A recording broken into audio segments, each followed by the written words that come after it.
ಘಟನೆ ನಡೆದು 13 ವರ್ಷಗಳಾದ್ರೂ ಕೂಡ ಧರ್ಮಸ್ಥಳದ ಸೌಜನ್ಯ ಕೇಸ್ನಲ್ಲಿ ಇನ್ನೂ ಕೂಡ ನ್ಯಾಯ ಸಿಕ್ಕಿಲ್ಲ. ಹಾಗಾದ್ರೆ ಆ ಘಟನೆ ಹೇಗ್ ನಡೀತು ಅಂತ 3D ಅನಿಮೇಷನ್ ಮುಖಾಂತರ ತಿಳ್ಕೊಳ್ಳೋಣ.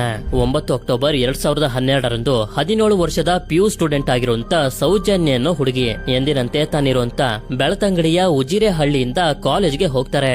ಆಕ್ಚುಲಿ ಅವತ್ತು ಮಧ್ಯಾಹ್ನನೇ ಮನೆಗೆ ಬರಬೇಕಿತ್ತು, ಆದ್ರೆ ಸ್ಪೆಷಲ್ ಕ್ಲಾಸ್ ಇದ್ದಿದ್ರಿಂದ ಲೇಟ್ ಆಗುತ್ತೆ.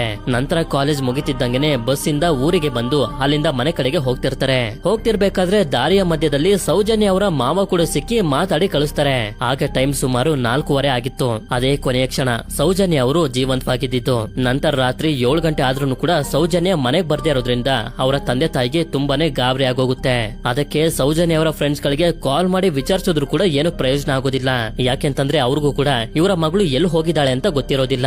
ಇದರಿಂದ ಸೌಜನ್ಯ ಫ್ಯಾಮಿಲಿ ಅವರು ಹಾಗೆ ಹಳ್ಳಿಯವರೆಲ್ಲ ಸೇರಿ ರಾತ್ರಿ 11 ಗಂಟೆನೂ ಹುಡುಕ್ತಾರೆ. ಆದ್ರೆ ಎಷ್ಟೇ ಹುಡುಕಿದ್ರು ಅವರು ಸಿಗೋದೇ ಇಲ್ಲ. ಅದಕ್ಕೆ ತಕ್ಷಣನೇ ಸೌಜನ್ಯ ಅವರ ಫ್ಯಾಮಿಲಿ ಅವರು ಬೆಳ್ತಂಗಡಿಯ ಪೊಲೀಸ್ ಸ್ಟೇಷನ್ಗೆ ಬರ್ತಾರೆ ಕಂಪ್ಲೇಂಟ್ ಕೊಡೋದಕ್ಕೆ ಅಂತ.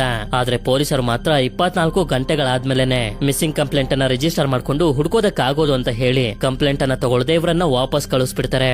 ಆದ್ರಿಂದ ಮಾರನೇ ದಿನ ಅಂದ್ರೆ 10 ಅಕ್ಟೋಬರ್ 2012ರಂದು ಹಳ್ಳಿಯವರು ಹಾಗೆ ಸೌಜನ್ಯ ಫ್ಯಾಮಿಲಿ ಅವರೆಲ್ಲ ಸೇರಿ ಮತ್ತೆ ಹುಡ್ಕೋದಕ್ಕೆ ಶುರು ಮಾಡ್ತಾರೆ. ಆಗ ಕಾಡಿನ ಒಂದು ಗುಂಡಿ ಹತ್ರ ಸೌಜನ್ಯ ಅವರ ಡೆಡ್ ಬಾಡಿ ಸಿಗುತ್ತೆ. ಮೇಲ್ನೋಟಕ್ಕೆ ನೋಡೋದಕ್ಕೆ ಅತ್ಯಾಚಾರ ಮಾಡಿ ಸಾಯಿಸಿದ್ದಾರೆ ಅಂತ ಗೊತ್ತಾಗ್ತಿರುತ್ತೆ.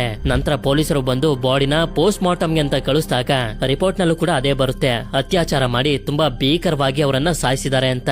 ಇದರಿಂದ ಪೊಲೀಸರು ಕೂಡ ತಕ್ಷಣನೇ ಇನ್ವೆಸ್ಟಿಗೇಷನ್ ಸ್ಟಾರ್ಟ್ ಮಾಡಿ 11 ಅಕ್ಟೋಬರ್ 2012ರಂದು ಸಂತೋಷ್ ರಾವ್ ಅನ್ನೋ ಒಬ್ಬ ವ್ಯಕ್ತಿನ ಅರೆಸ್ಟ್ ಮಾಡ್ತಾರೆ. ಆದ್ರೆ ಇದರಿಂದ ತುಂಬಾ ಪ್ರಶ್ನೆಗಳು ಎದ್ದೊಳ್ತವೆ. ಇವನೇ ನಿಜವಾಗ್ಲೂ ಈ ಕೊಲೆನ ಮಾಡಿದಾನ ಅಥವಾ ಬೇರೆಯವರು ಈ ಕೊಲೆನ ಮಾಡಿ ಇವನನ್ನ ಬಲಿಪಶುವಾಗಿ ಮಾಡ್ತಿದಾರ ಅಂತ.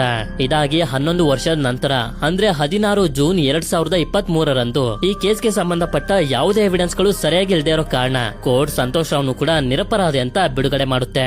ಸದ್ಯಕ್ಕೆ ಕರ್ನಾಟಕ ಸರ್ಕಾರ SIT ಅಂದ್ರೆ ಸ್ಪೆಷಲ್ ಇನ್ವೆಸ್ಟಿಗೇಷನ್ ಟೀಮ್ ಅನ್ನ ರಚನೆ ಮಾಡಿ ಈ ಕೇಸನ್ನ ಅವರಿಗೆ ಹ್ಯಾಂಡ್ ಓವರ್ ಮಾಡಿದ್ದಾರೆ. ಮುಂದೆ ಏನಾಗುತ್ತೆ ಅಂತ ಕಾದು ನೋಡ್ಬೇಕು. ನನಗನ್ಸೋ ಪ್ರಕಾರ ಈ ವಿಡಿಯೋ ಡಿಲೀಟ್ ಆಗ್ಬೋದು. ಈ ಇನ್ಫಾರ್ಮೇಶನ್ ನ ಇನ್ನೂ ಹೆಚ್ಚು ಜನರ ಹತ್ರ ತಲುಪಿಸೋದಕ್ಕೆ ನಿಮ್ಗೆ ಏನೇನ್ ಮಾಡ್ಬೇಕು ಅನ್ಸುತ್ತೋ ಮಾಡಿ.